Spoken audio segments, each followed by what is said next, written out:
नमस्कार दोस्तों, कैसे हैं आप सभी। आज की कहानी का शीर्षक है कुछ। सुन, तेरे और साधना के बीच कुछ है क्या? चंदा ने पूछा तो मैं चौंका। उसके कहने का अंदाज ही कुछ ऐसा था कि मुझे हंसी आ गई।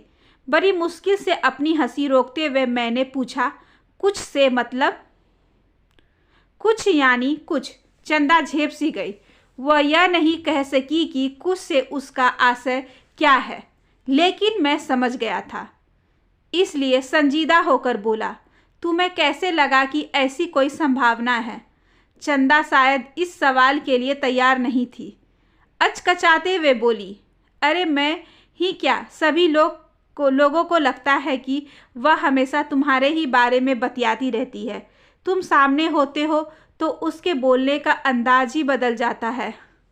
एक दिन तो मम्मी भी कह रही थी कि दोनों घंटों बैठे हुए पता नहीं क्या क्या गुटुरगू करते रहते हैं। चंदा की बात सुनकर मैं फिर से हंस पड़ा। वैसे उसके सवाल का साफ साफ जवाब देना आसान न था। मैंने केवल यही कहा कि किसी के कुछ समझने से ही सब कुछ साबित नहीं हो जाता। पता नहीं क्यों उस दिन मैं इस सवाल का जवाब टाल गया था कि साधना और मेरे बीच कुछ है या नहीं। बातों ही बातों में चंदा भी शायद अपने मूल सवाल को भूल गई थी, या फिर शायद उसने मेरे मन को कुरेदना उचित न समझा। जो भी हो, बात आई गई हो गई। साधना और मैं बचपन के दोस्त हैं। हम दोनों साथ ही साथ खेलते कूदते कब इतने बड़े हो गए कि लोग हमारे घुल मिलकर बातें करने पर भी गलत नज़र रखने लगे। कुछ पता ही नहीं चला।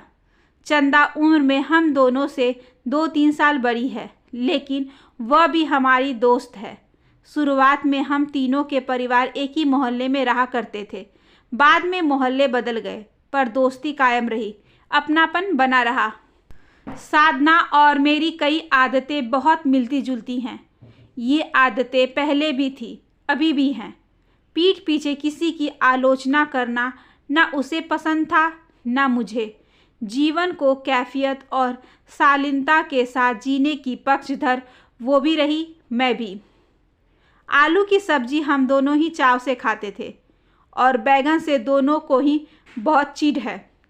और मैंने अक्सर यह पाया है कि किसी व्यक्ति विशेष की किसी खास आदत से यदि मुझे चिढ़ होती है, तो उस चिढ़ का अस्तित्व साधना के जेहन में भी मौजूद रहता ही था।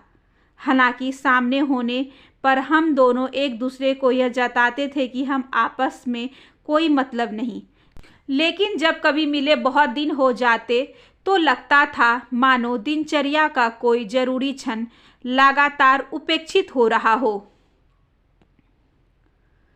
साधना के यूं ही किसी मजाक से चिढ़कर एक बार पूरे महीने भर मैं उससे नहीं मिला। आखिरकार उसी ने एक दिन फ़ोन करके पूछा था कि क्या उसे मुझसे मजाक करने का भी हक नहीं। उसने उल्हाना भी दिया कि यदि मुझे उसका मजाक बुरा लगा तो मैं उसी वक्त उसे आड़े हाथ क्यों नहीं लिया। इस फ़ोन के बाद मेरे अभिमान को पिघलने में कितनी देर लगती भला। अपनत्व की इस संगनता के बावजूद मैं यह नहीं समझ सका कि क्या सचमुच हम दोनों के बीच कुछ है। यही कारण था कि चंदा के सवाल का जवाब मैं जानबूझकर टाल गया था, लेकिन जिज्ञासा तो जाग चुकी थी। एक दिन मौका पाकर मैंने यही सवाल साधना से किया तो वो खामोश रह गई। उसकी पानीदार आंखें एक क्षण के लिए मेरे चेहरे पर टिकी, मानो बहुत कुछ कहना चाहती हो, लेकिन कहा उसने कुछ नहीं। मेरे बहुत कहने पर उसने कहा पता नहीं, और चाय बनाने चल दी। मैं शायद खामोशी की भाषा समझने में असमर्थ था, या फिर उस समय किसी अनजाने संकोच से ग्रस्त था कि स्वयं उस मौन का अर्थ नहीं लगा सका। यह तो बहुत दिनों बाद मैं जान सका कि हम दोनों के दरमियान ऐसा कुछ खास था जरूर, जो उस दिन कहे जाने से बच गया था। दिन यूं ही गुजरते रहे। साधना के लिए शादी के प्रस्ताव भी आने लगे। इधर मैं अपने व्यवसाय में व्यस्त हो गया। इस व्यस्तता ने साधना के घर जाने की निरंतरता को बाधित किया। फ़ोन पर जब कभी साधना न मिल पाने की शिकायत करती तो मैं अपनी व्यस्तता का रोना रोने लगता। यह बताने लगता कि सुबह 7 बजे से लेकर रात 10:30 बजे कहाँ कहाँ अपना सिर खपाता हूँ और वह बिना कुछ प्रतिवाद किए रिसीवर क्रेडिल पर रख देती। पहले उसके फ़ोन 10-15 दिन में आते थे, लेकिन धीरे धीरे वो भी कम होने लगा। व्यवसाय बढ़ने के कारण अब मेरा अधिक समय शहर के बाहर गुजरता। कभी बात होती तो पता चलता कि उस पर दबाव पड़ रहा है कि वह किसी रिश्ते को तो मंजूरी कर ले। एक दिन बातों ही बातों में मैंने उससे कह दिया कि किसी अच्छे से रिश्ते को वह हरी झंडी क्यों नहीं दिखा देती। मैंने यह बात मजाक में कही थी, लेकिन साधना ने इसे बहुत गंभीरता से ले लिया। 2 दिन बाद ही मुझे पता चला कि साधना ने एक रिश्ते को अपनी स्वीकृति दे दी है। मैंने फ़ोन करके उसे बधाई दी तो साधना ने बहुत निरपेक्ष भाव से केवल शुक्रिया कहा। कुछ दिनों बाद ही साधना के पिता शादी का निमंत्रण पत्र लेकर घर आए।